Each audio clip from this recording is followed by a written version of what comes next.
everybody. Welcome back to Some Kind of Podcast. My name's Cody. As always, I'm joined by Tim, Steven, and Christian, who is on a fancy new setup. And it should sound better. Everybody should sound nice and clean and crisp. What if I want to sound dirty? Well, you did bring up Frisky the last time, so I gotta stay on target. Stay on target. You said, Tim? What? What was that other word you said last time? Aha. It rhymed with SWAT.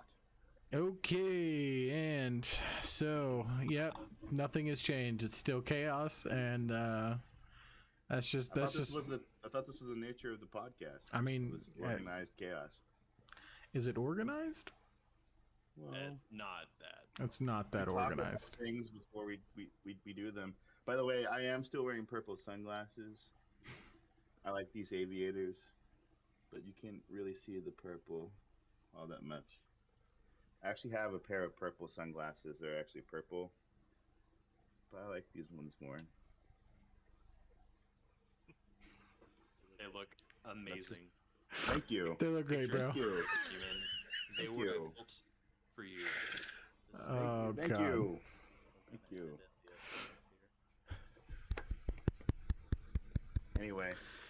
Anyway, so can we talk about something real quick before you jump into what we're going to talk about for the whole entire podcast? Because there's like a plethora of stuff coming out in like the next month or so. Mhm. Because at the time of recording, She-Hulk just came out. Yeah, today. And today. And I know that I'm the only one out of the four of us here that's seen it so far, so we're not going to talk about it. But She-Hulk just came out today. Game of Thrones starts on Sunday, the new one, House of the Dragon. And then on the September 1st, the Rings of Power come out. Yep. Which I know we briefly discussed in the last podcast, but I don't think we knew a date at that time, or at least I didn't. I think we did. We just didn't mention it. Or at least I did. It comes out September 1st. It's like in 2 weeks. Yeah. So, like, and that's just shows. I mean, Yeah, I know there's that, a lot. We're playing, a couple of us here are playing TemTem, which I guess we'll talk about later. But, like, there's a lot coming out. I just realized, like, we're in, like, the last quarter of the year almost, because September is, like... September's drop season, or fall season, whatever you want to call it, for Yeah. a lot of entertainment. Because, what's it, God of War still coming out. On my birthday. On your birthday, yeah. Pokemon is still coming out. Yep. Shortly Saints Row after. next week. Yeah, Saints Row next week.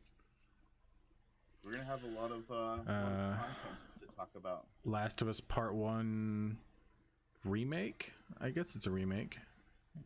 From the ground. Is it a remake? Yeah, no, it's a ground up remake. It's just titled Last of Us Part 1 now, but it's... Yeah. Well, yeah, I mean, The Last of Us Part 1 initially wasn't called Part 1 because they didn't know it was Yeah, it was just Last of Us and then Last of Us Remastered, but now it's Last of Us Part 1, and it was built from the ground up. Do you think people are going to buy that game? I already have it pre-ordered. But you've already played it. I don't care. It's literally one of my favorite games. I don't think that this remake was necessarily built with the core audience that Last of Us has had for the past however many years in mind. I think this was built as a building block for when the show drops next year, and all the people out there that have never played the series are like, "What's this game?" And then There's they go and buy it. coming out. Yeah, on HBO Max. Yep. Dude, I had no idea. Yeah. Pedro Pascal. I was gonna say, yeah. Joel, and I can't remember who got casted as a. It's the girl that was Mormont in Game of Thrones. Lady Mormont. Lady Mormont. Okay, that's cool. The young girl. Yeah. Yeah. She's super young though. I mean, I guess she's older now since the last time we saw her. Yeah, but she's playing Ellie, and Pedro is Joel. So I am super excited. Also, Tim, Ashley Johnson will be in the show. Okay, that's good. As a different character, her and Troy Baker will both be in it as different characters. Well, yeah, I didn't think she was going to be Ellie since you just told me it was Lady Mormont, but right. But I just mean they will have different, like actual decent different roles. Okay, that's cool. Yeah. I'm okay with that.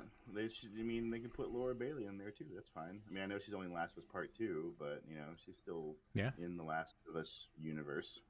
Yeah. So, I'm cool with that. Yeah, no, I'm gonna get it, but no, I think y'all are right. Like, I think it's really trying to get people to play that game before the show comes out. Plus, it's gonna be like I said, like, it's ground up rebuilt. Like, it's the same. They use the same animations from the game, but they rebuilt literally everything, and redid the controls to match Last of Us Part 2. Hot take here. I'm not the biggest Last of Us fan. Oh yeah, I think I knew that. So was that set in stone when the original came out, or was it like kind of pushed even more heavily when the Part 2 came out? I've never played Part 2, so Okay, so never mind. I don't know. Like, you think I would be the kind of person that would like it because I like story-based stuff, but it's just it came out at a time where, like, I was so involved with, like, The Walking Dead, and then that got really bad, and I was just like, another zombie game. That's all everyone wants to play is zombie games. And I know it's not really a zombie game, but it is a zombie game, but it's not a zombie game. I'd call it a zombie game. Yeah, I think I would. At its But it's core, just it like, definitely is. yeah. So I don't know. I'm just kind of like I get it. Everybody is dying either from zombies or from each other. Like, it's the same. It's in the same vein as The Walking Dead, and I was over The Walking Dead at that point. So when it came out, I was just kind of like, eh. That's fair. It's just another zombie game. It's just like, I know that you guys really like Days Gone or whatever, which is also a zombie game. That game that game is more Walking Dead than Last of Us. I mean, that's basically Daryl Dixon the game. That's cool. I mean, if you like that stuff, that's fine. I was never really a big zombie person anyway. Oh yeah, well, I think I was gonna say, if anyone is an OG fan of ours and have watched Tim's playthrough of Resident Evil 4, he's not a fan of zombie games. First of all, those weren't zombies; those were evil cultists. No, some of them were zombies. They by definition, their brains were taken over by a parasite, so I think it technically qualifies. I guess. I was so of all the things that, like, I was upset that we stopped doing when we took our hiatus, that was one of the things where I was like, I'm glad I don't have to play the rest of this game. I mean, if they remake it like they did 2 and 3, which I hope they are. Yeah, they are. And they make it like so the controls don't suck, I'd probably play it again. I think it's coming out. Really, it's in March next year. Truly, like, the game itself wasn't bad if you take out the fact that in order to play the game, it's like getting hit in the nutsack repeatedly over and over again, and you just kind of want to die. So, yeah, see, if you could get past the part, I think Rachel says it about Ross, like when she's trying to flirt, if you get past the part where you just want to die, it's enjoyable. Sure. So just gotta push past it. And it's like it's like number 3 on my list of all-time games, but it's fine. Listen, like, if they remake it, when they remake it, because they are. Yeah. When they remake it, if they make it so you can run and shoot at the same time, I'll probably enjoy it. But having to run around the room and then shoot is just ridiculous to me. I mean, to be fair, that's how all of them were up to that point. Again, I know a lot of people love that game. Resident Evil 4 is like one of the most beloved of the whole entire franchise. More power to you if you love it. It's just not for me. See, I think we should just, before we move on, I think we should reboot that, since I have an Oculus, and you should play the VR version. Oh god. Because then you can move around and shoot and do whatever you want because it's VR. All right. I think that'd be All right. kind of hilarious. I mean, all right. Especially if we have a camera on you and the game.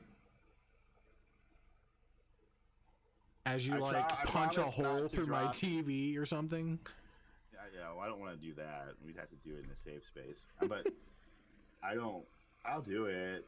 I mean, whatever. No, I don't know. I try not to like be as angry when I play it. That made it was so much fun to edit, my guy. I can't even explain. Yeah, but my mom watches this stuff sometimes. And I bleep those out though. She watched our last podcast. Nice. Yeah, she called it 101 ways to make Cody feel awkward on camera. Apparently, we all just made you feel awkward. I guess I'm just used to it. It's just that's just his face. Yeah, it's just I guess. par for the course, I guess. I don't, you know. Yeah. Also, before we move on, Christian's in Elgato now. Still there? Christian, mate.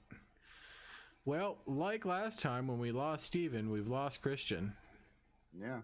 Apparently, we can't go through this podcast without losing somebody. Keep going. I'm still here. I'm just trying to figure out the. Can't. Anyway, not sponsored by Elgato, by the way. But hey, hit us up. Yeah. But fun fact, I think it was technically speaking 3 episodes ago, 3 or 4, when we last talked about it. But it's the 1-year anniversary of the day before me and Tim got stuck in Hawaii for a week. Yeah, that was the one with the banana. Yeah, I was like, I was thinking like, why did you make the icon a banana? And I was like, oh, because we thought that dude kept saying banana. Yeah, because we both went crazy, and yeah, we went crazy. So yeah, Cody and I were stuck in the Honolulu International Airport for a week, and it's coming up on the 11th year anniversary. Yep. So if you want to hear that story, because we're not going to tell it again. I know, I've told that story so many times. It's just now that I work at a different place, and there's people that are listening to this podcast I work with, they're probably going to ask me that question. Tell them to go listen to episode 29, I think. That was 27. I don't know. Whichever one was the banana. Just go through the list. You see a banana, it's that one. So yeah, this is a fun little fact. Tomorrow will be the first day of Facebook memories, where it just slowly descends into madness. It gets bad. Gets real bad. It's good stuff. I just remember.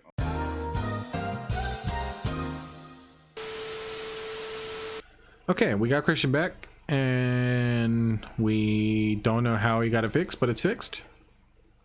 And we were talking about bananas and zombie games. They're good. They're a good source of potassium. Yeah. And you were talking about how it's the anniversary. And you were talking about, hey, for those people who haven't listened to this, you should go back and watch episode 27. Was that it?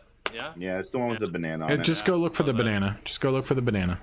It's the one where I ate a banana. Did you? Bananas are good for potassium. Wow, I forgot about that. It was a long time ago. I had no idea. But for those of you wondering, no, you can't see him eat the banana because we weren't actively recording. I'm pretty sure we mentioned it though. Yeah, I don't doubt it. There's some audio description. Anyway, I could have said anything like Steven's not wearing pants. Anyway, to get back onto the old. Not wearing pants. Oh. Here we go. Here we go. Oh, by that regard, I'm also not wearing pants because I'm wearing shorts. So anyways, Cody, segue away. 101 ways to make Cody feel awkward on camera. I don't know. It's not awkward. It's definitely not an awkward feeling. It's just more of a... Heaved. We're professionals. I watched Psycho.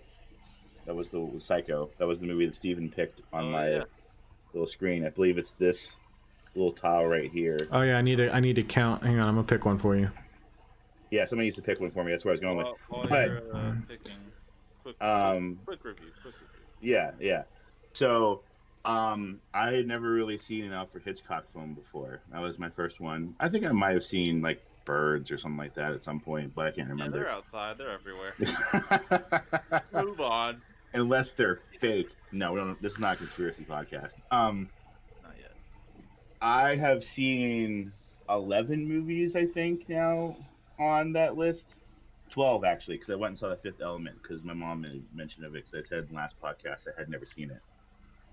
I've seen 11 movies, and I've ranked them all. I have like a list of like as I'm going down. And out of the 11 movies I've seen, only 3 I've ranked 10 out of 10, and Psycho is one of them. Wow. Yeah, that movie was awesome. I was enthralled, enraptured, whatever you want to call it, from beginning to end.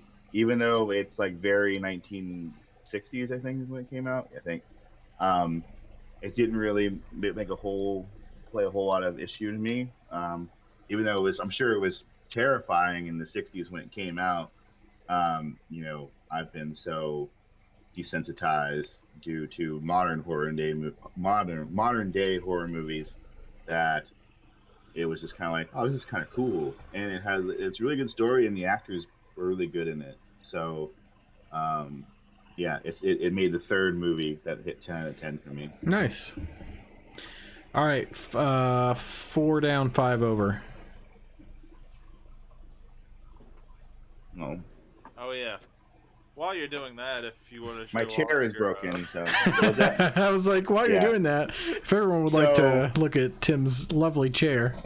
Very humbling. I mentioned last podcast I've been on like this weight loss journey, and I've lost this whole entire amount of weight, and I wanted a new chair anyway because this chair isn't the most comfortable chair in the world.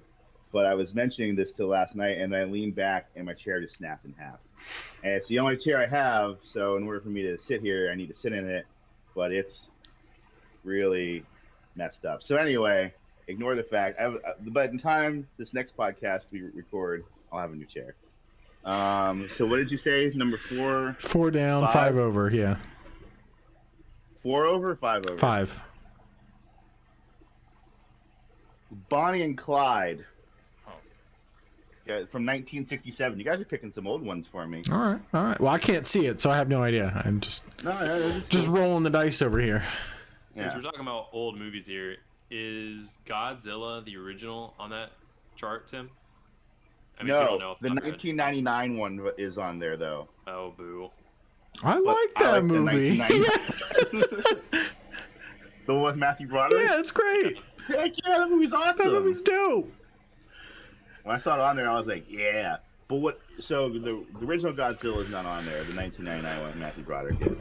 But the oldest movie on there is from 1930 something. I think it might be 1930 exactly. And it's the original King Kong. Oh, nice. So I don't know where that's at. I have yet to find it anywhere, but I think that's the oldest movie on there. Is King Kong. So I will have to watch that at some point. So I guess I watch Bonnie and Clyde by the next time we watch the podcast, which is fine. I can figure it out where it is. Yeah, we got 2 weeks. So, yeah. Cool. So if I haven't been able to find it streaming somewhere, I know I can always just rent it through Amazon Prime, which is how I watch Psycho. So, and The Fifth Element, which is also really good. I'd never seen it before. Great movie. Yeah, I gave it a 7 out of 10. That's fair. Good. It was good. I enjoyed it. It was a really weird movie. But I like weird movies and science fiction and stuff like that. So sure, it's kind of up my alley. But Steven, you picked out a banger, even though you were just guessing. We'll see. No, it was calculated. Steven, have you seen that movie? No. Well, I recommend it if you guys are ever like I said, I really liked it. I went in with 0 expectations though, so yeah. Older movies are hit or miss for me. I really don't like older Citizen movies. Kane is probably one of the worst ones I've watched. Yeah. So Well, now you're going to be going into this next one being like, well, the last one they picked was great. I know that we got to keep up the streak. I mean, to put in perspective for you, the top 3 that I've listed with the 10 out of 10 were Star Wars: A New Hope, Kill Bill, and Psycho. Kill Bill's a great movie. I loved Kill Bill. I mean, it wasn't the first time I seen it. I rewatched it, but as I was rewatching it, I was like, I really love this movie. It's really good. It's really good. Yeah. Okay, so to try and get this back on the rails. So I'm sure if you're listening, you've probably heard of the Discord bot called Midjourney by now. And if you haven't, it is an AI, artificial intelligence bot for Discord, where you type in prompts and for various art, and it spits out what it thinks you typed in, and it makes some pretty incredible things. So I've been obsessed with it. I know Steven's played around with it. I didn't know this was a thing. Yeah, I figured you probably didn't, and I would bring it up now. Cody, how do you computer? Yeah. I don't know if you have either, Christian. I figured probably not. No, this is the first time hearing about it. So, it's pretty wild. But it sparked a lot of conversation, especially at my job, with a couple of guys I work with, where it got me into looking into it. And for those listening and not watching, Christian's eating a plate of cookies. Just need to throw that out there. They look delicious. They look great, but yeah, I feel like that's Christian's thing. He's just gonna have snacks, and it's gonna be different every time.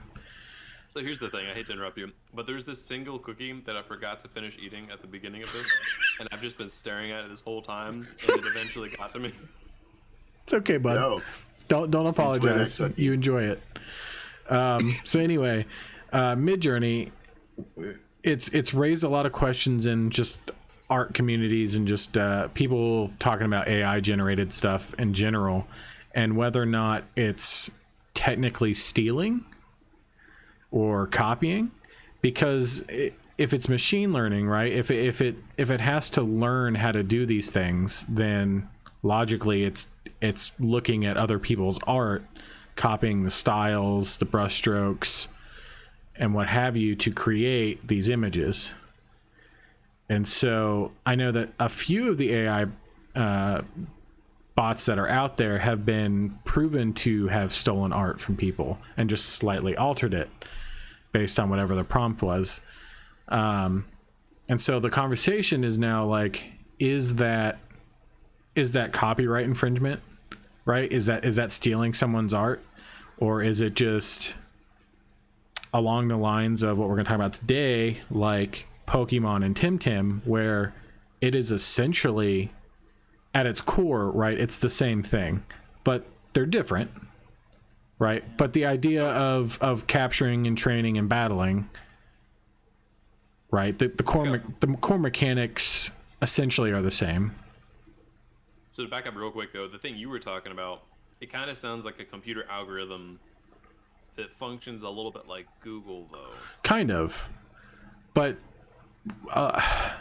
it's hard to explain. So, like, I could type in, like, Victorian Pokeball, and what it's going to do is it's going to give me 4 images that it creates on what it thinks I'm saying. And I'm assuming that what it's doing is it's looking at images of Victorian things and Pokeballs, and it's trying to mix the two. So here's why. I mean, I get where you're coming from, but like, if you're teaching this, right? Like, it's like you're teaching it like what to do, right? Essentially, right. Is that not the same as teaching a person to paint like you? Are you copywriting them then? Yeah, exactly. So that's where the conversation is, and I think it's a good conversation to have in general, because I'm of the camp of like, I don't think it's wrong necessarily, because when I was learning to draw, it was I had some, you know, like some artwork or something, and then I had my drawing pad, and then I would try to copy what I'm looking at. Yeah. Right. That's how I learned how to draw. And I feel like that's how most people learn how to draw. Most people, exactly, right? Like you look at what somebody else. Some people just have natural talent. But they for do. The most part, they do. Yeah. I had one of my exes could literally just like, you know, I want to see Simba and Timon like in a convertible driving down, you know, a Highway 55 or whatever, right? And could just fart it out, and it would be beautiful. I don't have that talent, but there are people that do. But then there are also people that love art but lack, I don't know what it is, right? That to create art. Yeah, I make six figures look bad, bro. So, but you know, and then but there's those people that lack those abilities, but have other abilities such as like coding and programming, and decided that they were gonna make a program that could do the art. Yeah. And so in a lot of ways I respect that, because it's no different than the process of me learning how to draw. Is they put their skills to work, and their skills are learning how to draw, which is weird, but that's essentially what it is, right? Mm-hmm. But then there's people that are like, no, that's like blatant like rip off, like it's just copying people. To the same regard, like, isn't it the thing where, like, isn't there something where, like, you can feed a program, like, 1,000 different, like, commercials, and then it'll spit out a commercial ad for you based on, like the common denominator amongst all the commercials? Yeah. Is that also considered copywriting? That's where the issue comes into play, right? Are they using the same image or audio or whatever and just slicing it up? Yeah, I also you're coming from. There's no way that can be. I don't know if that can be an original image. Yeah, it's hard to say, right? But that's where the you know, the conversation's at, and I think, and when it comes to video games, like, it's not a direct parallel by any means, but it just kind of got me thinking about things like this. Like, for instance, Stardew Valley, it is essentially a better version of Harvest Moon. Oh, did Harvest Moon come out first? Yeah, Harvest Moon was way first. The creator of Stardew Valley loved Harvest Moon, and he wanted to make his own game that was Harvest Moon, but he could do all the things he wished he could have done in Harvest Moon.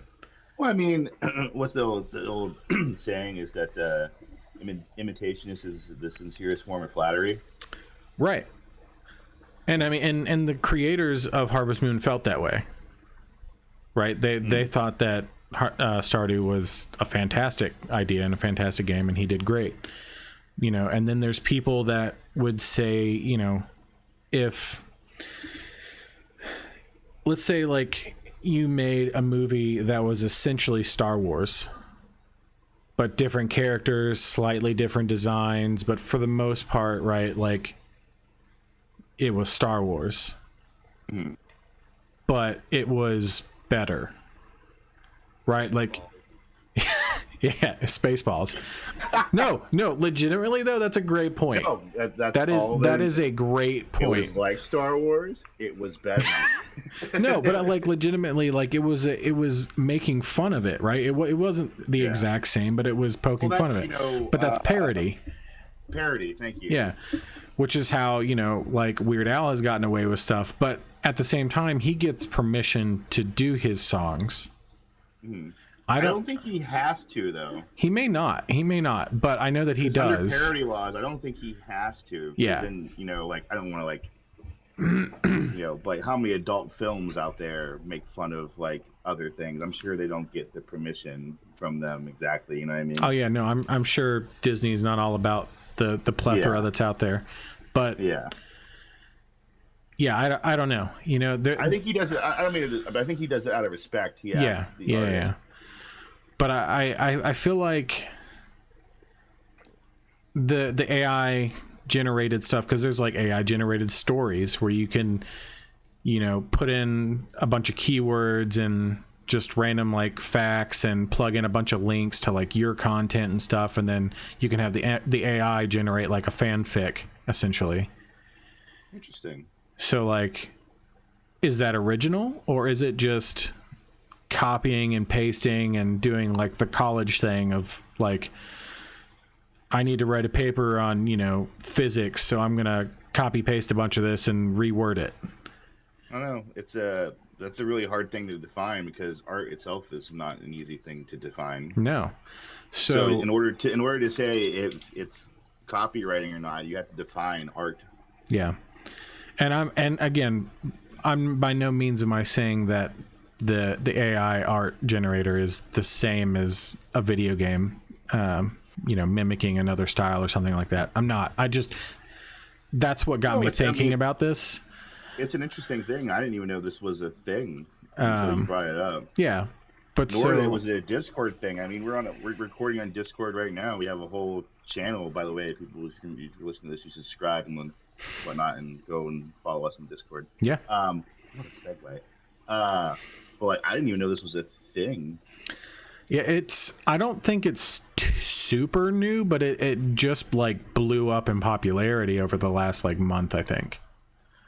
Interesting. I've been addicted to it. It's wild. But it got me thinking about games like TemTem or Stardew Valley, or there's a game on Steam called Dinkum that is essentially Animal Crossing in Australia. Oh, mate. Man. Yeah. Now I need to play Dinkum. I got it. It's multiplayer too, like the whole thing. Is it good? I don't know. I haven't played it yet. Okay. I haven't played it yet. I haven't had time. But yeah. You guys want to stream some Dinkum? Yeah, we can. We can play some Dinkum. I just like the name. Yeah. But like, I guess it got me really thinking, because like you look at games like Prince of Persia, right? So that came out first, and then Assassin's Creed showed up. Okay. First of all, I think it's the same studio. So It is. But I'm just. That counts. Well, it's the same brand. I don't know if it was the same studio. Essentially, no, it was Ubisoft. No. Yeah, Ubisoft is the company, but there's multiple studios under Ubisoft. Like 5 studios. Yeah. That rotate through. Like there's like Essentially, currently. Yeah. They're like, let's take this game that did not perform well and overhaul it and make it something awesome. Right.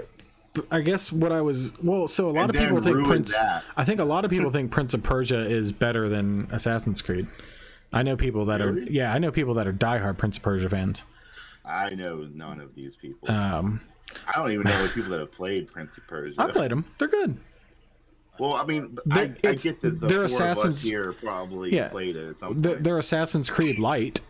You know what I mean? Like Assassin's Creed did what Prince of Persia was trying to do. But then, like, from Prince of Persia, you get games, or not Prince of Persia. So it goes Prince of Persia to Assassin's Creed, and then you get games like Uncharted, right, with the climbing mechanics. And then that translated into like Tomb Raider. Well, I guess like the newer Tomb Raiders. Tomb Raider was out first. The older Tomb Raider. I'm talking about the new Tomb Raider. Yeah. The new Tomb Raider, because the old Tomb Raider, like the climbing mechanic was like, it wasn't. It was like you climbed on. There was a climbing mechanic. You climbed on boxes and then swung on ropes. Like that was pretty much it. Whereas the new one is like Uncharted with a female character. Right? So it's funny because I don't like Uncharted, but I like those Tomb Raider games. I don't think you like Naughty Dog, my guy. Maybe not. You like Jak and Daxter? Yeah, I was like, did you like Jak and Daxter? I never played Jak and Daxter. Oh, there you go. I mean, I like Crash Bandicoot. Yeah, that's fair. Dog. Yeah. Was that Naughty Dog? Yeah, it was like their first game. Mm-hmm. And in Uncharted 4, you can play Crash Bandicoot briefly in the beginning of the game. Like Uncharted 4. Yeah, Nathan and his wife like sit down on the couch and you play Crash Bandicoot. It's pretty fun. Anyway, but so you get things like that, and then you have games like I don't know. I think PUBG was the first battle royale. I could be wrong, you're correct. But I think it was PUBG. PUBG for a second, and I was like, I don't think that's a game. Yeah, PUBG, where all the pugs battle each other. No, PUBG. I'm pretty sure that was the first battle royale, and then I don't. Fortnite. Was Fortnite after that, or was Call of Duty?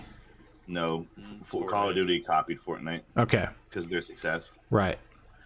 Because Warzone's only a couple years old. That's true. That's true. Yeah, because Blackout was the first Call of Duty one. But even to Blackout that 3. extent, up until like recently, the only game that launched as only a battle royale game was still PUBG up Yeah. until like last year or the year before. Because I mean, Because Fortnite, when Fortnite it was first something came else. out, was just Yeah. a Fortnite. survival game. Yeah, it was a 4-player co-op or It was a solo zombie survival. game, Yeah. And guess what I didn't like? Fortnite. And then when they added the battle royale, it was fun for a while, and then when the PC players figured it out and they could fart 8-story towers in less than half a millisecond, it got old and I didn't want to do it anymore. And then they finally introduced no build mode, and it's a great game. But anyway, the idea of like, is there even such a thing as an original idea in the industry anymore? Or are we essentially just taking an idea of something and making a new game like TemTem, right? So I mean, I think I've had this conversation quite a few times before, where my personal thoughts on it is that every single idea, anything in entertainment, whether it's movies, music, games, any of it, it's inspired by something. Sure. Now, when that inspiration becomes just like outright copyright, I think it's kind of a blurry line. But I mean, like, as long as you're not getting sued, and as long as you ask for permission in certain instances, I mean, like, if something worked for someone else and you really liked what they were going for, but you want to put your own spin on it, kind of like what TemTem did with Pokemon, then, like, why not go for it? Right. Yeah. I mean, as somebody that like has always aspired to be a writer, like it's forget what movie it's in. Maybe it's Perks of Being a Wallflower, where like somebody says that like every great story has it could ever be has always been written. Has already been written, and you're just taking it and making it your own version. Well, I mean, so essentially everything you're watching and everything you're seeing, all these movies up there, all the anime stuff in Christian's background, those are all just fan fiction in a sense. well, I think somebody like else's story. I was reading something, and I if I'm wrong, I'm sorry. Don't hate me.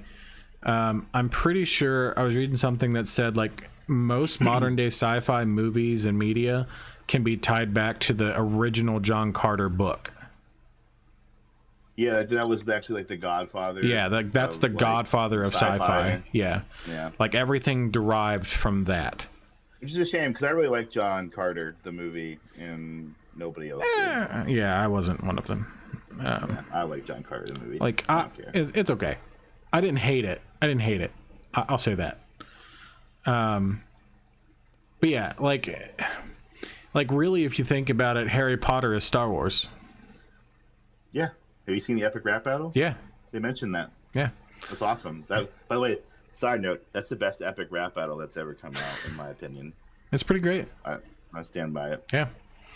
But I mean, like, the parallels are there, and then there's other things where like that line of like with Harry Potter, it was sort of like I didn't put it together that like you can parallel Star Wars and Harry Potter like the entire way, pretty much. I mean, other than Lord Voldemort's not Harry's father, but right. Other than like little details, it's essentially like the same thing. I never put it together until someone told me. So I feel like J.K. Rowling, with all her flaws, did it right. Right? When it came to writing that story. I mean, but yeah, then because I know like J.K. Rowling's not popular right now. No, whatever. Like, separating the artist from the art from the artist. Yeah. Harry Potter in itself, that's gonna live on for forever. Yeah. So it's like obviously, I don't like. So Star Wars in Yeah. a sense, not in book form, but like. I mean, I guess there are books too. There are. But you know what I mean? Like, Harry Potter started off as a book series and then Yeah. became other things.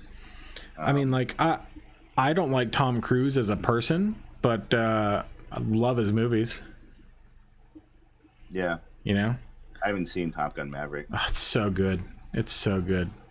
We're not Yeah, gonna go off on a tangent on Top Gun because I could. I love that movie. Well, one of the dudes I worked with was like, "You guys need to talk about Top Gun on your podcast." So you are wearing aviators.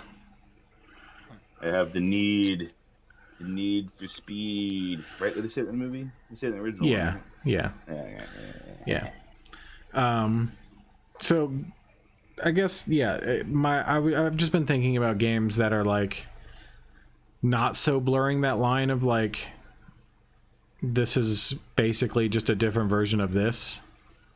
And guys, I will say, I know that we were talking about, getting to TemTem, which is essentially because me, Christian, and Steven have been playing it. Yeah.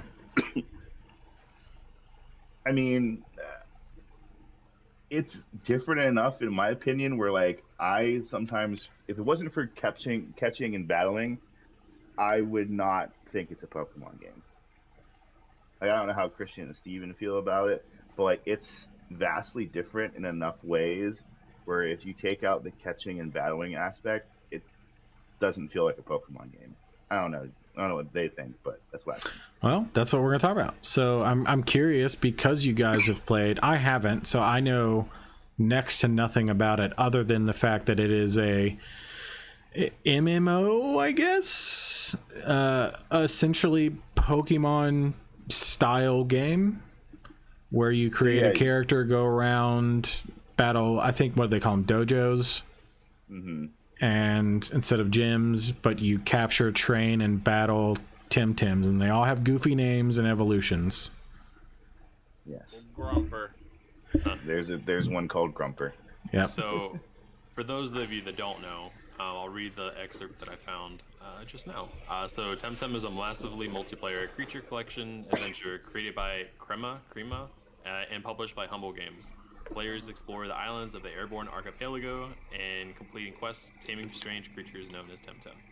So there's a definitely heavy inspiration from Pokemon. Tim, you were saying that you think that this is very removed from Pokemon, though, outside of the catching mechanic? There are a lot of similarities, yes. You are a preteen, maybe a teenager. You go off on an adventure. There's a professor that gives you your first TemTem. There's ways you can catch TemTem. You battle them. You battle other tamers. If you're walking through the wild, you go on the grass and the water like you would in Pokemon and catch things. There's a lot of similarities. But, like, the story is, like, the people who created TemTem initially, because now, like, Pokemon is starting to do this where, like, they're starting to branch out and realize that, like, some of our demographic are older and they want something more than just let's go on an adventure and catch Pokemon and battle them. They want a little bit more meat, so to speak, in their Pokemon games. Because for the longest time, and I had this conversation with somebody I worked with back in the day at my other job, that Pokemon is for kids. We are not a target audience for Pokemon. It's for kids. And we just needed to accept that because for kids, simplistic mechanics like in Pokemon works for them. And we've just outgrown it. But for Nostalgia Pop, we like playing it still. So, we just needed to accept the fact that Game Freak and Nintendo and the Pokemon Company have a formula that works and ain't broke, so they're not fixing it. But I think here recently, especially with like how well Arceus did, they realized like, hey, there could be a market here that we can expand on and maybe offer a little bit more, not adult, but like more substance, complex mechanics to our game. Sure. And that's why you're getting Scarlet and Violet that have more tours. And don't get me wrong, they're not quite to where like where TemTem is, and I'm not trying to say that TemTem's ahead of them. TemTem was a game that they made because they realized that like people like us want something like TemTem, where you can play with other people, you can do raids, you can do competitive battles, and there's an auction house where you can trade TemTem and items and stuff like that. There's chat function and whatnot. Like it's like Final Fantasy and Pokemon had a baby, and that's what TemTem is. So it's more the storyline is it gets dark at points. I mean, I guess Well, because I'm watching you play Soul Silver and they're cutting off Slowpoke. I was about to say like some of the older games were kind of dark. I feel like Pokemon, like, so when the original games came out, and I mean Lavender Town was all about suicide. Yeah, right. Yeah. Like I think some of the older, like I feel like Pokemon went really serious for the most part, like in terms of the undertone, for like a few generations, and then it started to get more and more lighthearted, and then like it went away from like Team Rocket, which was very clearly the Mafia, right? I mean, it's read by Giovanni. Yeah. And like they were cutting tails off of Slowpoke. Like it was dark. It was real dark. And then Lavender Town was literally all about suicide. And even in some of the later games, Pokemon when they die. Yeah, like because isn't it like, I don't even mean to get off topic here, but there's that thing going around the internet where like Gary, your rival, whatever you name him, but Blue, Gary, whatever you want to call him, his Raticate dies on the SSN because he can't get to a Pokemon Center quick enough. Yeah. And that's why you battle him on the SSN and you never see it again. Yeah, you kill it. You kill his Raticate. Yeah. But like they don't mention that in the game. And as a kid, you don't pay any attention because you just don't remember like, didn't you Eradicate? But like the theory is that like you murder his Raticate. Yeah. You can't take it to a Pokemon Center quick enough. Yeah. I think it's been confirmed somewhere that that's what their intention was. I think he's in like Lavender Town, like because you go to Lavender Town I think after the SSN. Yeah. And he's there in the tower.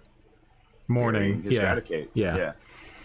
And I mean, there's still some dark Pokemon. Even, I mean, to this day. I mean, in Gen 1, you had Cubone, who he's wearing his mother's skull. Literally is wearing his dead mother's skull. Yeah.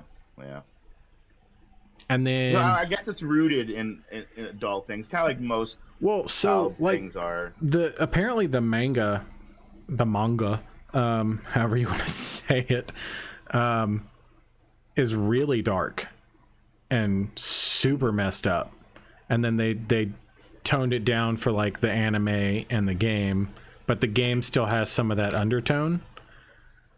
Like, isn't there I can't remember, Steven, you might be able to help me out. I think you've played them more recently. The Pokemon with like the big spinny purple like spirit face thing. Spiritomb. And in Arceus, like, isn't that like a little girl that died or something like that? Like, that's what they try to imply. I don't know what they tried to imply for Arceus, really. I don't know if I ever saw it. I know there's a quest line with a little girl for Spiritomb, and then like you find out that she's dead and you've been following a ghost. Like, she died when she was real young. I know there was like Drifloon apparently like carries children away or something like that. Yeah. Like Phantom lures children into like the forest or something and they never get seen again. Yeah. Something like that. Yeah, there's some weird dark undertones to Pokemon, but I think you're right. I think overall it is geared toward kids. I think its manga's definitely not. The manga is definitely not. The manga is definitely not for kids. One of those things where it's like there's always adult situations, I guess, or themes in children's stuff to keep adults that have to go watch the stuff. Oh, I mean, I guess literally, like for the majority of the Pokemon anime, Brock tries to sleep with every female he comes across. True. I mean, and as a kid, you don't pick up on that kind of stuff. Like, I didn't know that I murdered Eradicate. I didn't know Lavender Town was about suicide and death. I just thought it was a weird, creepy area where you could catch ghost Pokemon. Yeah. So, I don't know. But I guess there's always been that. But, like, with TemTem, like, it's just...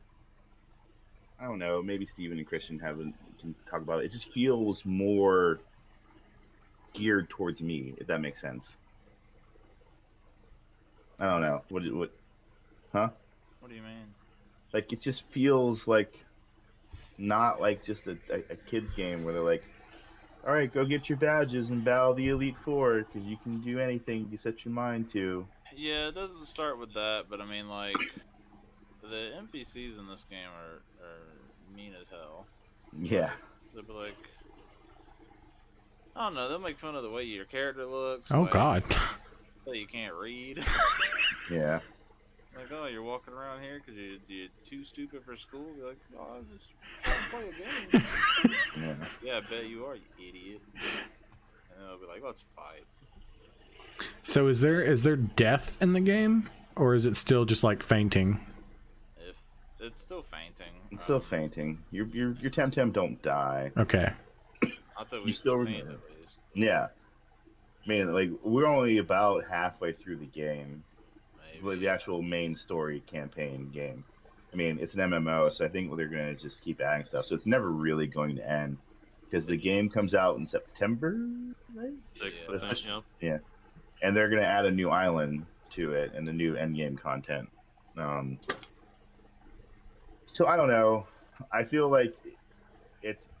I don't know. Maybe it's just because it's different, and I want to believe that there's more to it than. But I mean, also, there's a theory going on in the background that why you don't have a dad and why there's no real male figures in the world of Pokemon is because the whole Pokemon War thing, and then like all the dudes died and whatnot, which is why I don't have a dad. Well, wasn't there And a Lieutenant Surge fought in it or whatnot.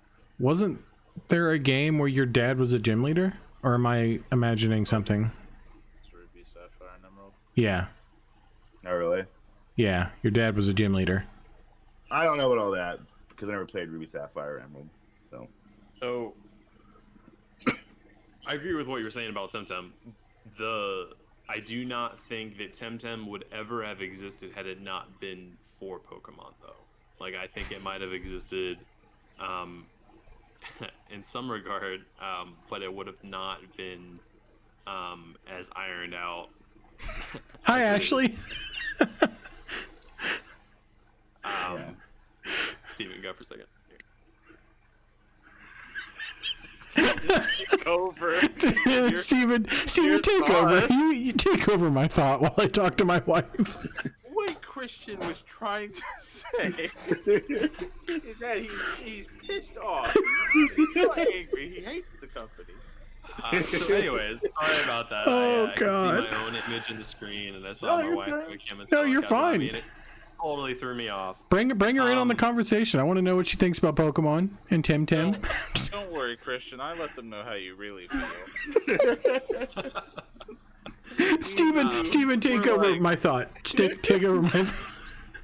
So I definitely agree with Tim that I think what TemTem is trying to be is the ultimate hybrid between Pokemon and Final Fantasy XIV Online. As to whether or not they're going to succeed at that, I don't know. It's been about almost 2 years since the alpha first launched on the PlayStation 5 and PC, and I think they've got a pretty full-fledged out game now. But as you also said, we're also probably only maybe 50% through the storyline, and I think the ultimate testament to MMOs is the end game. So once you beat the story, once you beat the 8 dojos, once you save the archipelago, whatever it is at the very end of this game, what is there to keep you around? I know there's the layers that have like 3 to 5 players. How fleshed out are those, and like how much content actually is there? I'm not sure. I think So- a game like this, since it has that whole competitive scene with IVs and EVs and shiny TemTems just like Pokemon, I think it could really thrive in a game that didn't really have much of an end game, because people would want to be competitive. So So the crazy part about. Oh, go ahead, Cody. no, go ahead. I say the crazy part about it is that like I was telling this to Christian and Steven the other day is that like there's a lot of like mechanics in like a TemTem battle that don't exist in Pokemon. It's Yeah. just like in Pokemon it's just you throw a Pokemon out and then once you get to a high enough level you can pretty much just wreck anything in front of you, even if it's your weakness. And TemTem, as Christian pointed out yesterday, he was like 13 levels over somebody that he was battling and getting destroyed. Like Yeah. there's like a strategy to it where you have to put the right TemTem out at the right time, and you kind of have to play like this dance because you like TemTem can get powered up by other TemTem that you have out because you throw two out at the start no matter what happens. 2v2, no matter whether it's co-op yeah. or single player. Yep. Yeah, it's always 2v2. So like you can power up your TemTem with another TemTem based on the move. So like there'll be a move and it'll have like a plus sign next to it. And if you put the right TemTem paired up with them, your move gets more powerful. Or it gets stat bonuses or debuff bonuses. So there's like a level of strategy in it to where like you have to make sure you have the right TemTem for the right situation or you're gonna have a bad day. So it's like really weird because like I kind of like it in a sense because like I said, once in Pokemon, you got your starter, and essentially your starter just ran house. Like it was the most powerful one you pretty much got until you got your legendary. Yeah. And unless you're playing Diamond and Pearl. Really? I don't know what they did to that game. I don't remember the original being that difficult, but like when you get to the Elite Four in Diamond and Pearl, that is the most overpowered, janky group of battles in any game. So well, I don't. Oh, go ahead.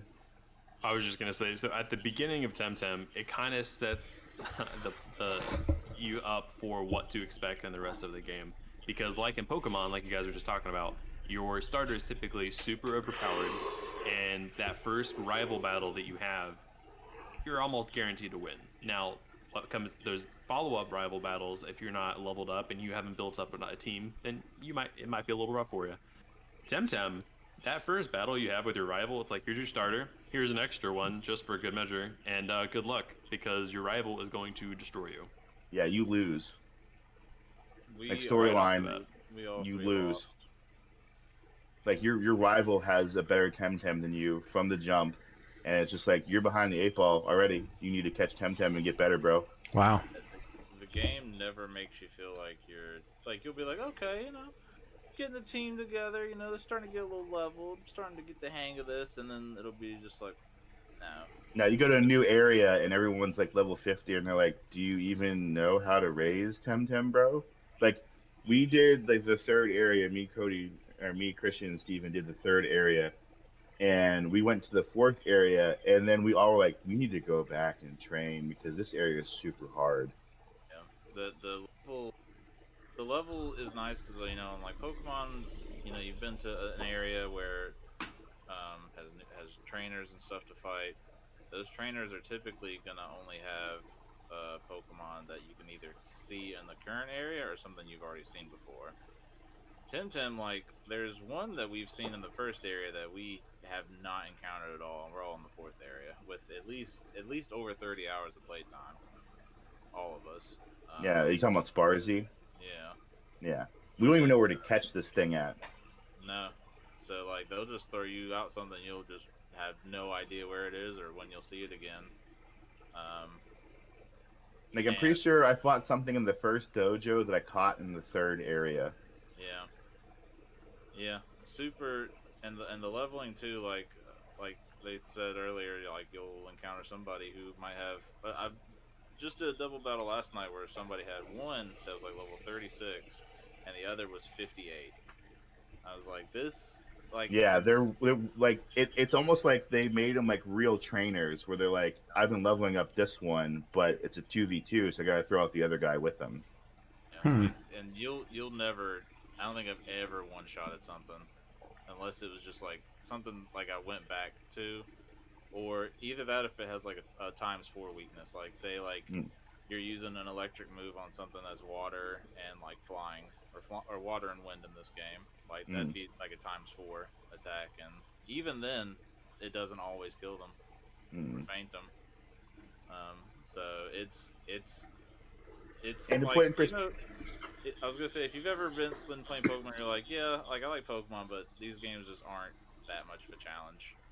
Like this is the challenge. So another cool thing I think is really awesome is that the dojos, right? So when you're playing a Pokemon game, you're like, all right, this is the fire gym. So you know you need to bring the water starter with you. You need to bring the water because you're just gonna wreck house if you show up with the water one. So I went to the second area. It was the fire gym, right? And I'm like, all right, cool. I got my water TemTem with me. I'm gonna wreck house. They all had grass. Yeah. Like just Yeah. because it's like in that area, like they had fire ones too. Don't get me wrong. They had fire ones, but they throw things up on you. They mix it up. Like yeah, I have fire because this is the fire area, but I also have a grass one. Here's an electric Pokemon or TemTem. Yeah. I like the third one was like I think supposed to be like nature-ish themed. Mm-hmm. Had like two of them were nature. The rest were just some random crap. Yeah, it throws you for a loop because you don't know what to expect. Yeah. I think something that TemTem's also doing very differently, up until more recent Pokemon games, is that for the first quite a few generations of Pokemon, everything had a singular type. Almost every single TemTem probably has two different types.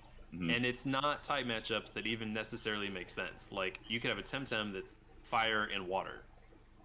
And so then you're like, okay, cool, well, this destroys what I have previously thought about what might be this thing's weakness and be strong against it, because I've got a water, which is usually good against fire. Yeah. It's also water. So yeah, speaking of which, I think Steve and I were fighting something, and it looked 100% like a water TemTem, right? And we're like, we'll light this thing up with electric, right? Well, it turns out it was water and grass, but in TemTem it's called nature. So it was water and grass. So it still did damage, but not as much as it would if it was just water. Like, it's actually rare to have a TemTem that's just one type.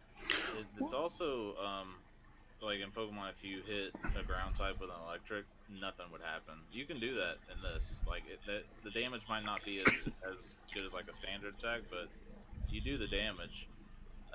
Another thing that's like I'm still getting used to. I still don't know if I like it more than Pokemon or not. Is like how leveling works. Like evolving. Like if you have something that's going to evolve, on Pokemon you're like, okay, starter evolves at 16 and then evolves again at like 36 usually. That's usually the thing. There's set levels that they evolve at. But on TemTem, it's whatever you catch it at, level it up like a certain amount of times, usually like 20 or something like that. So you could catch one TemTem at like level 12, for instance, level it up to level 32 or 33, and it'll evolve. Catch the same TemTem at level like 53, you would have to still level it up 20 times for it to evolve.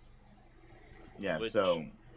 And if you miss it for whatever reason, you can just open up the menu and just force evolve it. Yeah. So, couple questions, I guess. So, because I know that there's people out there that are like me, and the reason that what the hell is TemTem? No, I mean, I knew what TemTem was, right, when it first got announced. But I know that there's people like me in the thought of like, this is cool, but it's not Pokemon. That's what I was worried about when I was like buying it. I was like, I feel like this is gonna be one of those games where it's just like, I'd rather just play Pokemon at this point. Right. That's where I'm at. Is like I'm kind of like, yeah, this is really cool. I'd rather just play Pokemon, or I'd rather just Nintendo or Game Freak, whatever, make a Pokemon MMO. Like, I mean, I still would love that too. Don't get me wrong. I still do, but I'm just saying. And I think that like we're like maybe a generation or two away from having that. I don't remember which podcast it was, but I called that. Yeah. I said when we talked about Arceus. When we were talking about Arceus, that we were like 10 years out. Mm-hmm. Like, we're gonna get Arceus, and if Arceus is successful, then the game after that is gonna be an open world mainline game, and it's gonna carry over the gym system and be open world. And here we are. We got Scarlet and Violet. It is an open world multiplayer co-op game. And it's the main line. We're hitting colors. We're Scarlet and Violet. But so, go ahead, Steven. I was gonna say, me and Christian were actually talking about that earlier during the week. Sorry. Did you hear the call of your people? Me and Christian were talking about that earlier in the week. Like, it's Pokemon. It's Nintendo. there's going to be something done at some point in it where it's going to limit what you're doing. Oh, Like, for sure. like, oh, to go in this area, you have to disconnect from the party. Yeah. So what's the point? Yeah. And I mean, we're not going to know till we get there. It sounds like that's not going to be the case.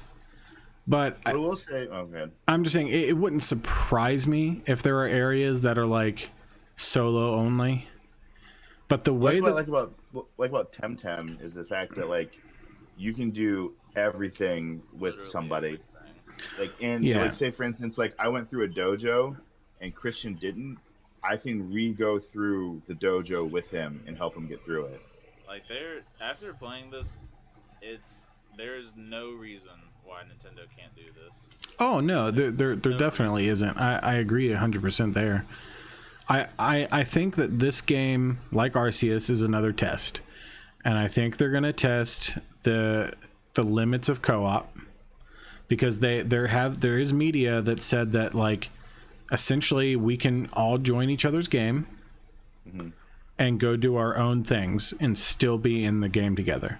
I could go one way on the map, you go another, and then Steven goes one way and Christian goes another way, right? And we'll all still be connected in the same world, doing our own things, because That's kind of cool if that's true, because in TemTem you cannot. You have to kind of stay close to each other. So if that's the case, then that's great, right? And we won't know until we play it, but they also said that there is no set path to how you do the gyms. You can do the gyms in any order.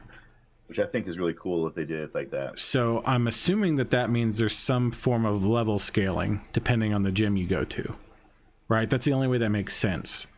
Like, well, I wonder if it's gonna be like, because in the anime, the one where it's not the mainstream anime, the one they did where it follows Red. Sure. There's a thing where he goes to Brock and he says, "You don't have any badges yet, so we'll treat this as like your first badge contest." And he only takes 2 Pokeballs out. And he's like, "Oh, I'll just use these 2 since you don't have any badges yet." So I think that's kind of cool because it kind of incorporated that into there, where it's like, okay, while the other game had you on rails where you kind of just leveled up, Yeah. in the world of Pokemon, they do realize that not everybody lives at Pallet Town and starts at Brock's gym. Right. You might live at Cinnabar Island and Brock's your 8th gym leader. Yeah. And he's like, "All right, cool, I'm coming at you with all 5 of my Pokemon." Yeah, I think that's I think 100% that's where they were at. Was like, okay, it's kind of ridiculous that we this world just is like, oh, you live over here, well, you got to go all the way down towards Pallet Town to start your Can you adventure. imagine living on Cinnabar Island? Like, you have to start at Pewter City. Yeah. Like, what are you doing? Yeah. So I hope that it is something like that. Like, it's based on the number of badges you have that determine the gym battles. And like the level or number of Pokemon that you have to go up against.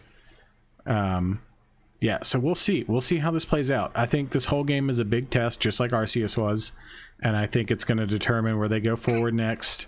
And I hope that within 3 games we finally get an actual Pokemon MMO with some actual freedom.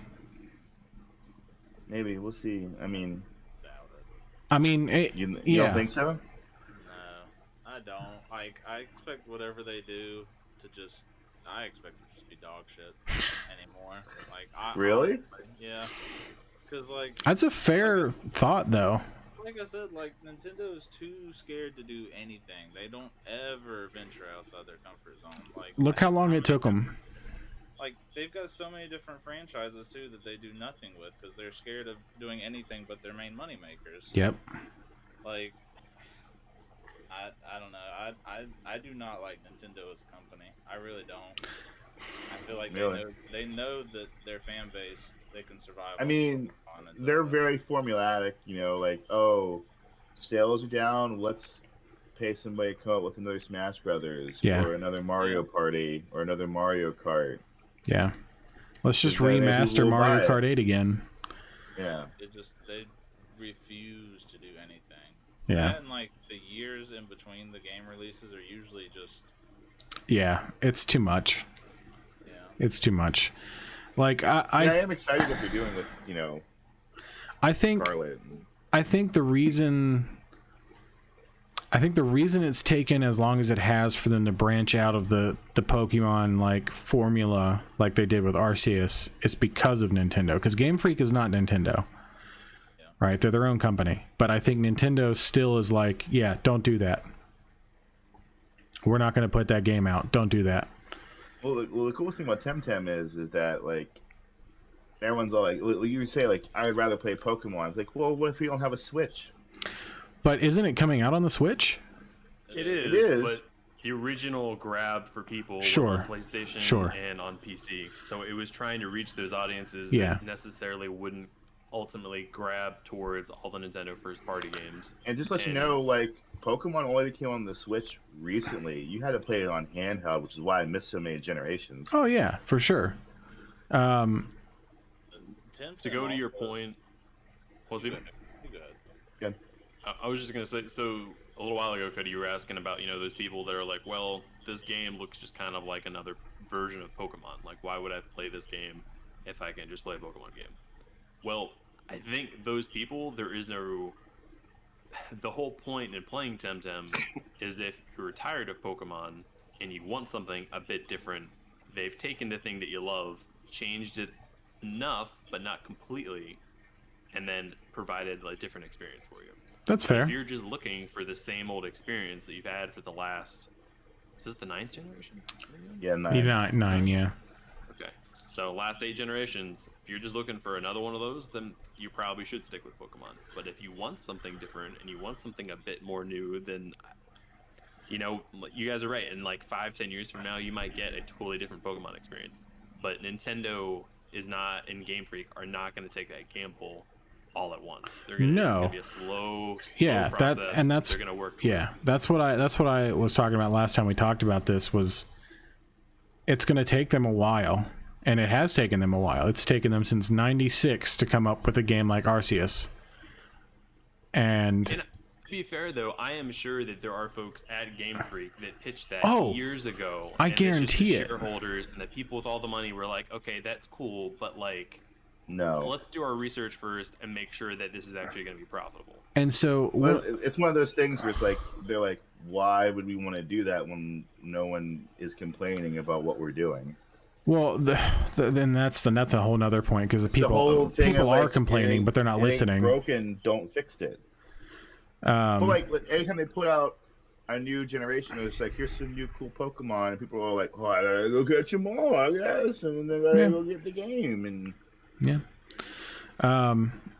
So I think I think one or two things are going to happen in the next couple years, because TemTem is launching on the Switch, right? That means Nintendo put a seal of approval on it. yeah, Okay. which means I That- guess there's competition for Pokemon. Now. Nintendo said yes, because that game doesn't come on the Switch unless Nintendo looks at it, someone plays through it, and says, yes, this is a Nintendo worthy game, right? They are hella picky about stuff for the most part. There are some weird eShop titles, let me tell you, but anyway. Yeah.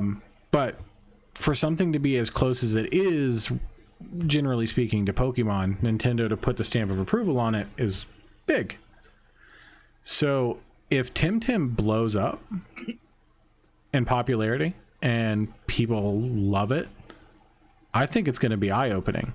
So I think two things could happen. Either they're going to wise up and they're going to have Pokemon catch up to what TemTem is, and in the sense of like openness and more, grow up with your audience fashion, or they're gonna stick to the same stuff and not learn from it, and then TemTem will just keep going. You really do is they need to do the best of both worlds, because the beauty it's kind of what Steve was saying earlier, that there's going to be a way they're going to have to limit it, because there's such a vast catalog of Pokemon that they have that there's no way they can have one game where you can catch every single Pokemon. Yeah, because that would be ridiculous. Well, I think around. I mean, it would be great if there was, and don't get me wrong, I think they would do it like very much like 14, where they would just release it in waves, like expansions, where like, we're gonna release a Generation 2 expansion, and a Generation 3 expansion. They really need to do is the best of both worlds, and just have one Pokemon MMO game that they update for people like us. Yeah. And then keep putting out the stuff that they are putting out, because if they want to build the next generation of us, they need to hook them in early, like they did with us, with the stuff that they're putting out. Yeah. Yeah, like I know I've been having trouble just playing games in general. Like nothing, I can't just sit down and play anything for hours on end, just because nothing just grabs my attention like it used to. But this, like, I've been playing this like nonstop almost. Yeah, I remember you saying the other day, like you sat down and you're like, I've been playing TemTem all day. Well, I mean, don't do that anymore. My whole day off playing TemTem almost. well, like to circle back to the AI bot, that I remember, like I was talking to Steven when I showed him that bot. He was like, "This is the first thing that's pulled me away from TemTem in like a week." Yeah. Yeah, like this I feel like this is just giving me everything that I've wanted from a Pokemon game, and that just Nintendo just will not do. Yeah, I'm in such a weird place when it comes to TemTem, I think, because like I there are people, like Christian was saying, that when it comes to TemTem, they just want Pokemon. And they just want to play the traditional Pokemon and then and they're happy with it. Yeah. I'm not that person. I am the person of, I want to play Pokemon, but I want them to do it right. I need them to make a game that grew up with the people they made the game for. Right? Like I want the Pokemon game that I've been preaching since I don't even know how long. Well, in 6 to 7 years, you'll probably get it. Right, exactly. And This game does it. I don't know why. There's something in my brain where I'm like, I don't want to betray it by playing TemTem. I mean, I'm still getting Violet. Oh yeah, I'm getting Violet. There's no question. But Like I don't know, like fun. kind of what Steve was saying. Like it just scratches an itch I didn't know I had until I started playing. That's fair. So fun. Like it's so fun playing, and you can tell like they put like a lot of work into the environments and a lot of work into like the TemTems themselves. Like the game is just absolutely gorgeous. So I was gonna ask, while as Tim like dies over there, he's fine. He's just drowning. Yeah. Hey. Yeah. Went down the wrong pipe. Yep. I gotcha. I was gonna ask about the environments, because like everything I saw like back when it first got released, it looked like it was like little paths on tiny little islands. That's what I thought it was gonna be. Which, like, the second it's split up into like it looks like 6 different worlds from like the big overmap, but the very first one that you're in is just a big connected like beach tropical vibe going on. It's gorgeous, dude. Like it looks so good. You're muted, Tim.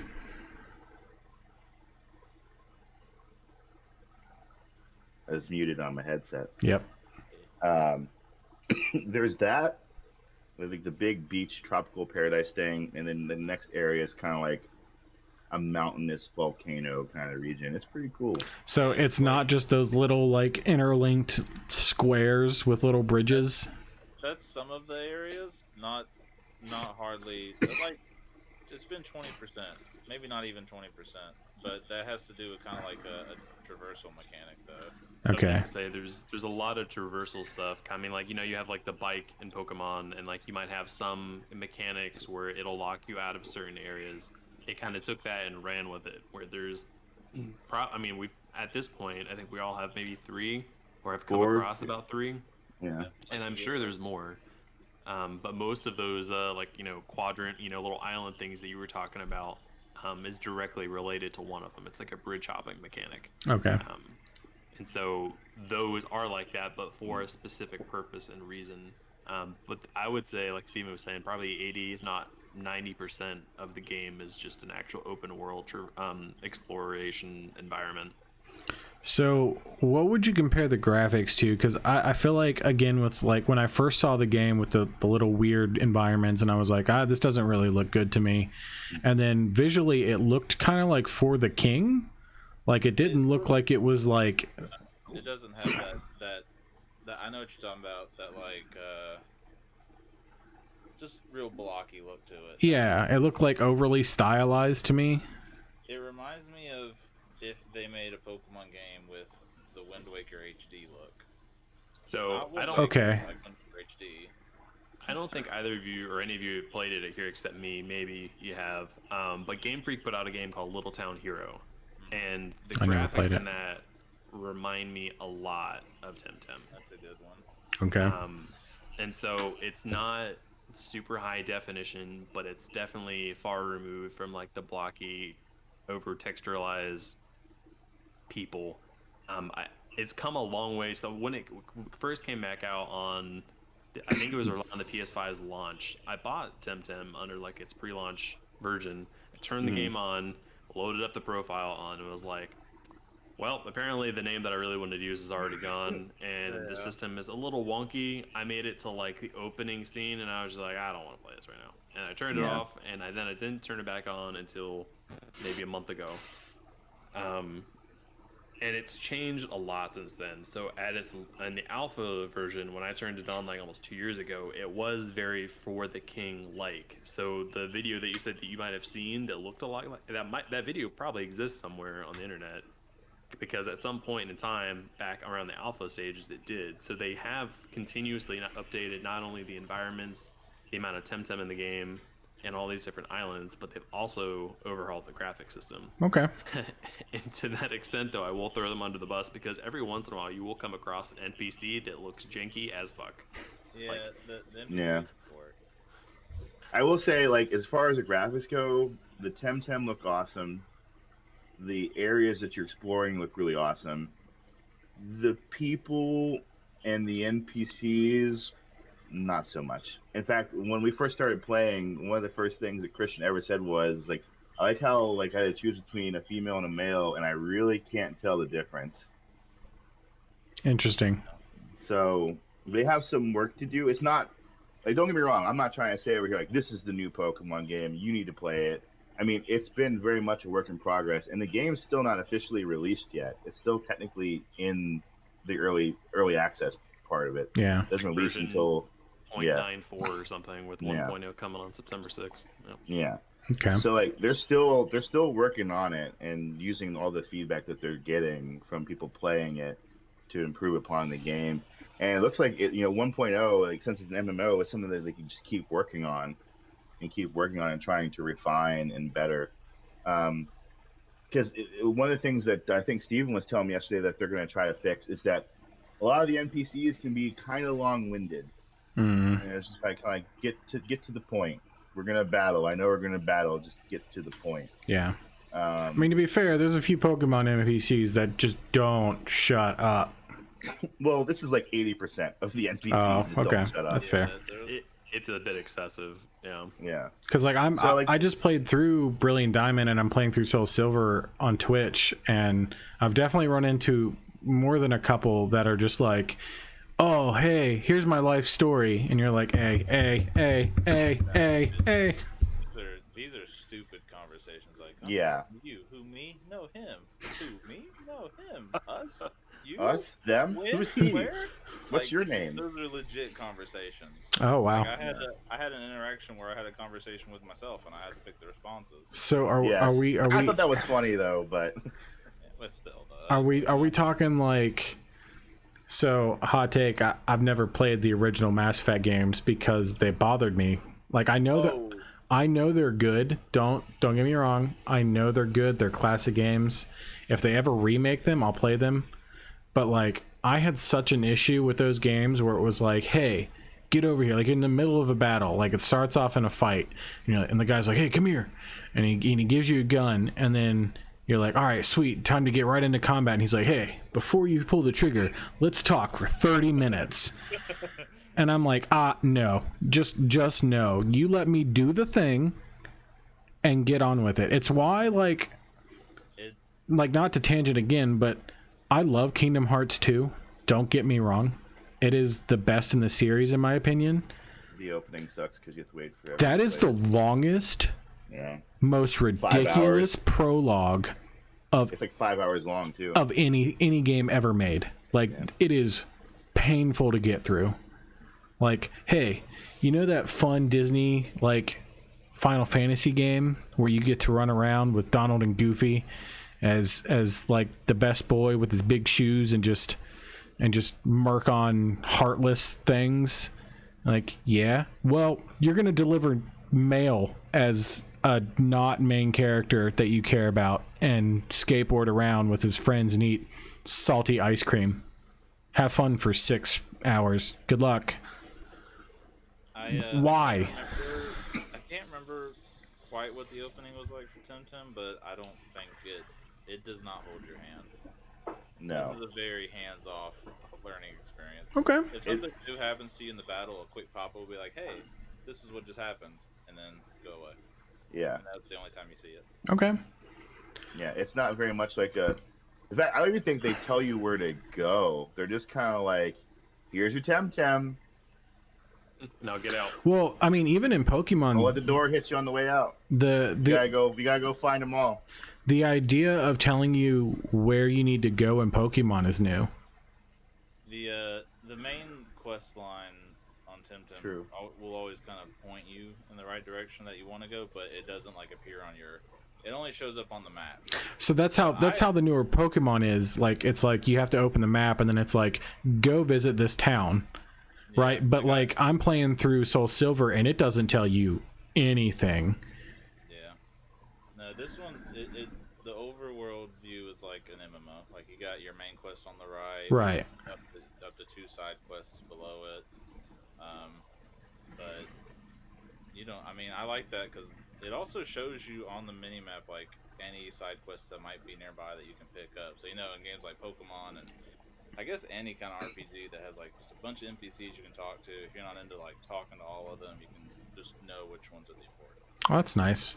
Yeah, because Pokemon's like, you literally have to talk to everyone in the game if you want to get everything. That TM, especially TM in so in the older ones, I'm learning because like I forget at what point they stopped the HM system. Pretty recent. It is. I know it's recent, but like where I'm at in Soul Silver is definitely like I'm gonna need an HM slave. Like, I'm gonna have to have something that knows cut, fly, strength, surf. Yeah, like I'm gonna need at least 2 that just know HMs. But those HMs aren't given to you through the story. You have to find them in weird places or by talking to random NPCs. And they don't tell you any of it. You just have to figure it out.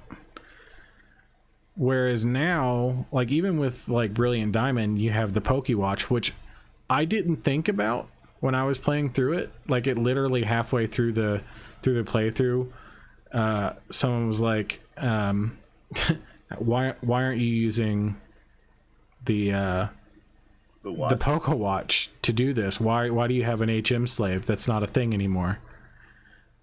And I was like, what? And then he was like, yeah, just hit R. And so I did, and then it pulled up the Pokewatch, and it was just like fly and strength and cut, and I was like, oh. And then it'll just let another Pokemon will just do it. I'm like, well, that's nice. That's nice. Wish I'd known that. But like, now I have to figure it out, and it doesn't tell me anything. And so, I mean, if it's along those lines, and that's nice, but I like the idea that there's like a quest marker above someone's head. Like, so we've all played Final Fantasy 14. Yeah. When it comes to side quests, there's like the yellow side quests that are like, okay, that one doesn't really matter. It's just going to give me experience points, maybe a negligible amount of gold, and maybe an item. But then there's the side quests that have the blue like inset, and you're like, okay, that one is probably going to give me an item that I could have or could potentially use that's worth doing. So it's not quite there yet. Like, no one has like a marker over their head, but like if you open your map, and it'll be like there's a exclamation point right there. So if you go and you talk to that person who has the exclamation point on the map, they have a quest for you. And if it's a question mark, it usually means that's where you turn it in. Okay. So also in relation to MMOs, since we've all played the same one, so obviously there's some level of grinding to it, I'm sure. but is it in the sense of an MMO like 14, where it was like you had to have certain gear and like item levels and stuff like that? Like, is that a thing? Not yet, but I'm theorizing. I was talking about with Christian and Steven the other day that once you get to the end game, it's going to be a little bit more prevalent, because you can, like, your TemTem can hold an item, and depending on what item it is, it could, you know, boost your attack or boost your defense against certain weaknesses. So, like, I have a TemTem that's really weak to electric, so I have this thing called an electric rod, and it reduces damage by 10% from electric attacks. But, you know, I have to switch it out for other things occasionally. So this is where, like, the strategy I was talking about comes involved, where, like, not only have to make sure you get the right TemTem at the right time, but you probably also have to make sure you get the right TemTem at the right time with the right gear and the right stats. Because like, they have a thing called SV and TV, and I forget what they're called, but essentially it's your stats. Like, if you had, like, a character in D&D. Like Right. And the EV and system. Yeah. Okay. Except you can easily affect them by giving them items called enhancer stuff. And I didn't even realize this until I had to level up a TemTem by making sure that all, like, their stats were equal to a certain amount. Interesting. So I was like, I got this TemTem to, like, level 64, and I was like, why hasn't it evolved yet? Like, this is weird, because I got it at level 20. It should have already evolved by this point. And I looked it up, and it was like all their the TVs have to equal over 1,000 before it'll evolve. Jeez. Some of the held items too are very technical. Like, there's this one that's it says it changes all of your poison type attacks to water, and I think it boosts them by 25%. Yeah, so, like, you can, for instance, I have a water poison TemTem. If I give him that, all of his poison attacks are now going to register as water attacks, but they're 25% more powerful. So you could just go in and just completely blindside somebody with some of these items, I'm sure. Yeah. So I think, like, the end game stuff, like, it's going to be more. I don't know yet, because I haven't gotten there, and I don't know anybody that's gotten there yet either. But I feel like when you get to end game, especially when you're talking about, like, doing, like, raids or like competitive battling, which is a thing in this game, you're going to have to play to your strengths. Also, there's a thing where in TemTem you can rebattle gym leaders once a week. Apparently they're super tough battles, though. Yeah. There's definitely a mechanic similar to that in some of the Pokemon games, like where you can go back and rebattle trainers or gym leaders. Like in Soul Silver, literally every trainer I've fought so far is like, "You want my number so we can battle again?" Yeah. And I was like, Sure, I forgot about that. I'm good. So before we wrap it up, because it is midnight here, have you guys seen the latest, like, Pokemon Direct where they talked about the game? Mm-mm. Okay, so Tim, this I guess will be news to you. The new, like, shtick for this Pokemon generation, right? Like, the last one was the Gigantamax or whatever. Yeah. And then we had, like, Mega Evolutions and the Z moves or whatever. And this is, like, the crystallized thing, right? Yeah, so this is Terraforms. And so they've also added new, like, variants of Pokemon. Like, the new Wooper, for instance, is ground poison. But it still has water absorb. So even though it's a ground type and a poison type, if you hit it with water, you're going to heal it. Really? Yeah. Interesting. And with the Terra types, it's in such a the way it's going to play out now. Essentially, you can have a Pokemon the way they do the typings, because now with Pokemon, like, everything has 2 types and they're really weird combos now. But with the Terra type being a 3rd addition to that, you can essentially make a Pokemon have 0 weakness. Like, really? Certain ones, if their typings are right, then you can have a Pokemon that has no weakness. Interesting. Depending on its Terra type. Because you could get the one they showed off, like, prevalently was Pikachu. Obviously he's, normal electric or whatever he is now. But you can have him have a terra type of flying or even fire or whatever. Like it could be some just random bizarre type, and it could immediately kill one of its weaknesses that he normally has. That's kind of cool. So I'm really interested to see how that plays out as a mechanic in endgame, because I feel like that's going to make things really difficult, and I think it's an attempt to negate the whole like steamrolling with your starter. I hope so. Because I feel that like means that any Pikachu you come across could be a different Pikachu from the last Pikachu. Because playing through Brilliant Diamond recently, they definitely upped the AI's like intelligence and like strategy. Like they use way more full restores. They switch out stuff like mid battle, like mid fight. Like they're definitely doing more. So I feel like the Terra types are gonna be annoying and a lot. So I'm curious to see where that goes. Yeah. But all right, guys, it is midnight, so we're gonna wrap this up. If you haven't subscribed, like, comment, subscribe, do all the things, hit the bell, join our Discord. It's fun there. There's people actually in it now. Yeah, there are. We are gaining a small following. I'm actively Check streaming. out Cody's. Yeah, so I've also been streaming poorly. Cody's been streaming successfully. You just started. You just like literally have streamed twice. Yeah. So also, while we're here, you should check out Mad Tomato and preview. You should check out Mad Tomato. Mad Tomato plays on Twitch, and That King Bunny on Twitch. Those two guys are wonderful human beings, and they have been nothing but helpful and supportive of me on my streaming journey, and have gotten me. I'm now at 60 followers on Twitch, so all I need to do is get my average viewership up, and then I will be an affiliate on Twitch, which is crazy. But yeah, go check them out. Join our Discord, and listen to this podcast. Listen to the podcast. You know, just if you have suggestions for the podcast, let us know. You know, if you have things that you want to hear us talk about, if you have some interesting topics, tell us. Yeah, we'll talk about them. Yeah, why not? Shout out to the guy on our Facebook that mentioned the thing about Star Trek.